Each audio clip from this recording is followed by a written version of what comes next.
Muraho, kia ora. My name is Winnie Mbabazi Sangwa. I am Rwandan, living in New Zealand. Oh my gosh, it's a beautiful sunny morning in New Zealand right now, and I can't tell you how happy, excited, oh my gosh, I'm feeling all the feels to be the first person to be voting the Rwandan elections for president and parliament. Oh my gosh, the reason I'm so excited is because I know my voice matters. I know my voice will go far, far away in terms of getting my country development.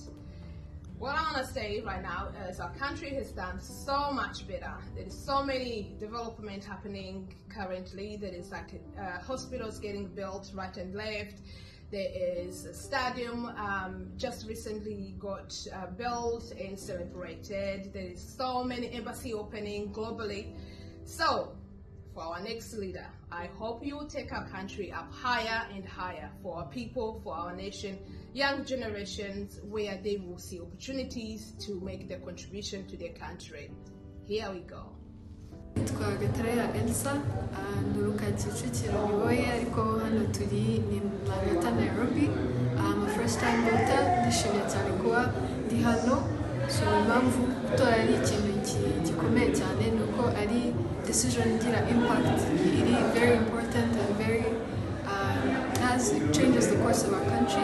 And ntewe ishema cyane kuba mfite ubwo burenganzira na opportunity yo kuza hano. Ndashima cyane by'amatora meza. Mwaramutse neza abanyarwanda mutuye Copenhagen. Nk'umunyarwanda kandi ufite uburenganzira bwo gutora, uyu munsi kandi ari umunsi wo gutora tukihitiramo umuyobozi ugomba kuzayobora igihugu cy'u Rwanda twumva ko ari we ukwiriye. Nkaba nagiye gutera igikumwe no gutora abadepite nabo bazayobora guverinoma y'igihugu, bakazayobora abanyarwanda. Rero nejejwe no kuba nagiye gutora Copenhagen, nkaba natoye kandi ndi uwa mbere.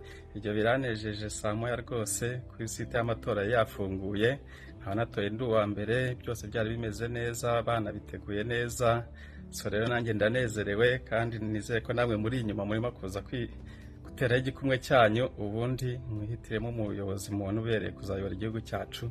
Ndanezerewe, twatoye. Umunsi mwiza kuri mwese. Nitwa Munganyinka Simugomwa, ndi umwe mu baturage b'Abanyarwanda bari hano mu mujyi wa Manchester muri Angleterre. Nkaba mfite ibyishimo uyu munsi kuba nagize amahirwe hamwe n'abandi banyarwanda kuba turi hano twaje gutora perezida wa Repubulika y'igihugu cyacu Rwanda n'abadepite. Tukaba dushimira Imana kuba igihugu cyacu aho kigeze kandi noneho kigiye kugera kure kurushaho uko Imana yabiteguye. Imana ihabwe icyubahiro, amatora meza, twese muri wese aho ari usingiza Imana, ubyine ko twateye imbere ku buryo butazwi. Uyu munsi turabibona. Ndishimye kuba ndi umwe mu banyarwanda. Uyu munsi ndi i Kigali, nubwo ndi hano Manchester ariko ndi i Kigali. Nitwa Twibase Tasienne, ntuye Nairobi, Dagoretti Corner. Nabyutse saa 11 zuzuye mu rwego rwo kwitegura. Nditegura mva mu rugo saa 11 n'igice kugira ngo tuhagere kare, nyine dutahe kare. Impamvu numva ngomba gutora nuko mbyishimiye kubw'igihugu cyanjye. Ndi proud of my country. So niyo mpamvu nazindutse kugira ngo mbone nuko ntaha kare nkomeze mu bindi. My name is Faith Rakalamba and I'm from Chandika University in Punjabi State. This was my first time to vote and it was the best experience, and what I hope for is for the person I chose to do the best. And since the youth were here and we love the work that is going to be done and all that, but the election was that was the best touch. It was the best experience and I liked it so much. As my first time to vote, it was the best experience and I hope for the best. God bless. Thank you. My name is Teshem Emmanuel. I study in University in Ahmedabad. this is my first time to vote. I have 22 years, so I'm very excited to vote my candidate so that I can choose my own people to rule me and to give me the reason to live in my country.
Nitwa Urerwa Yvette, mfite imyaka 22 y'amavuko, niga Matis University mu Buhinde, iherereye muri Raipur. I'm so excited kuba ari ubwa mbere ntoye, very much excited, ariko ndanabyishimiye. Nkaba nishimiye abayobozi dutoye ko bazatugeza kuri byinshi byiza kandi byatugirira agaciro. Murakoze. nawe atore. Hanyuma munyemerere tujye muri Leta Zunze Ubumwe za Amerika, turi kumwe na Ambassador Mathilde Mukantabana. Mumeze neza, twongeye kubaha ikaze muri studio za televiziyo y'u Rwanda. Murakoze cyane, tumeze neza cyane, twebwe dufite bake cyane bamaze gutora, nibwo tugitangira, abandi nabo baracyari inyuma, muzi yuko kino gihugu ari kinini cyane, dufite amasite 17, ni ukuvuga ahantu hose hari abanyarwanda benshi n'ahari ama-states manini twagiye tuhashyira polling station, ku buryo rero nyine ubungubu birimo bikorwa na community zacu zifatanyije n'uko barimo barafatanya kugira nk'abantu bagomba gutwara nk'imodoka amasaha 2 bishyira hamwe kugira bajye gutorera aho hari hafi. So urumva ntabwo byari kujya muri buri state, turazi hari ama-states 50 kandi zose nini. Twagiye tugerageza kureba ko dushyira site nk'ahantu byibura hari ahantu hatatwarwa imodoka harenze amasaha 3 cyangwa amasaha 2. Ubu rero abantu bose ko nabibonye nyine baranezerewe cyane kujya gutora, byabaye ubukwe nk'uko abandi babivuze.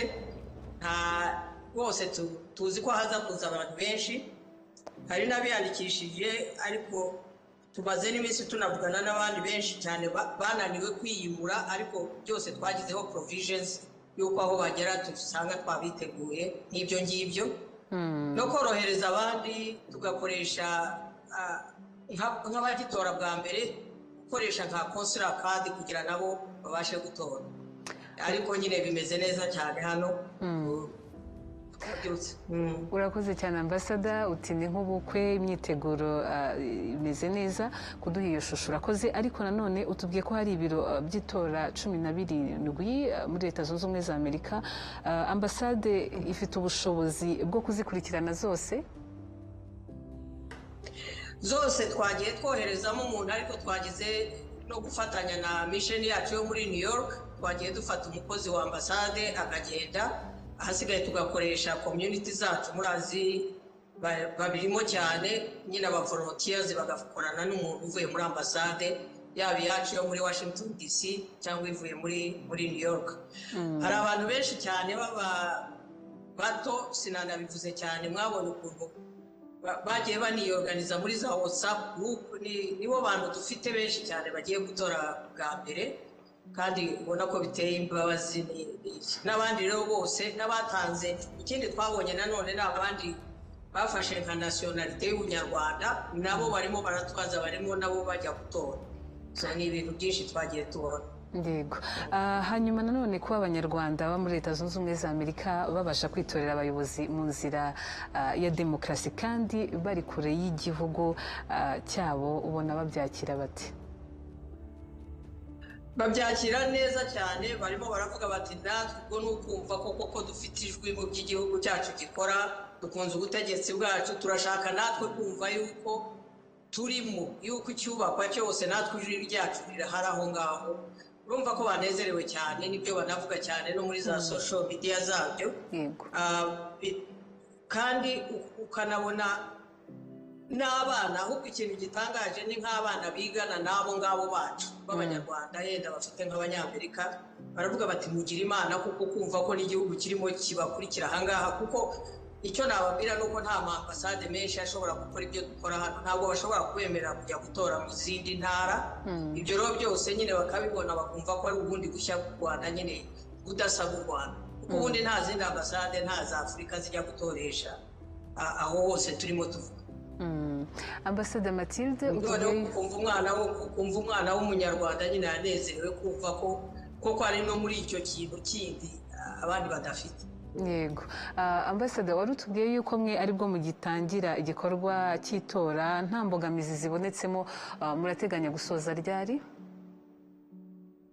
Nyine turatekereza ko tuza gusoza saa 9, ubwo ngubwo twebwe urumva nyine izo site zose ziragenda zohereza muri Washington DC, nitwe dukusanya byose, noneho duhite twohereza n'amajwi natwe byose byatugezeho, ariko ntekereza ko tugendana n'igihe, abantu bose bari tayari, barategereje. Reka tubashimire cyane Ambasada, tubifurize gukomeza kugira ibihe byiza mu gikorwa rero cyo gutora. Murakoze cyane. Murakoze cyane namwe. Yego.